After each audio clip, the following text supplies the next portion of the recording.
নীলফামারী ডোমারে পয়লা বৈশাখ উদযাপন উপলক্ষে মটুকপুর school and কলেজের উদ্যোগে অনুষ্ঠিত হয়েছে সাংস্কৃতিক অনুষ্ঠান।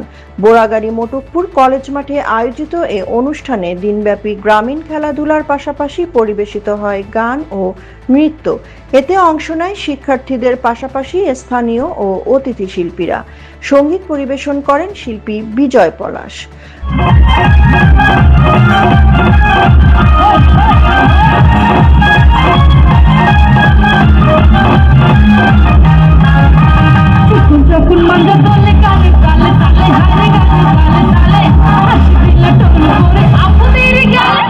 নতুন বছরকে বরণ করতে আয়োজিত এ অনুষ্ঠানে ছিল উৎসবমুখর পরিবেশ। পুরনো বছরের গ্লানি ভুলে আনন্দ উচ্ছ্বাসে মেতে ওঠেন অংশগ্রহণকারীরা।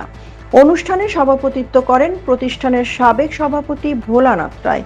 প্রধান অতিথি হিসেবে উপস্থিত ছিলেন ইফতে খায়রুল আলম তিতুমির। এছাড়া স্থানীয় গণ্যমান্য ব্যক্তিরাও উপস্থিত ছিলেন। আয়োজকরা জানান, বাংলা নববর্ষের ঐতিহ্য ধরে রাখতে এবং নতুন প্রজন্মের মধ্যে সাংস্কৃতিক চর্চা বাড়াতে এ ধরনের আয়োজন গুরুত্বপূর্ণ ভূমিকা রাখছে। সাইফুল ইসলাম মানিকের তথ্যচিত্রে সাদিয়া রহমান, ডেস্ক রিপোর্ট, বার্তা বিচিত্রা।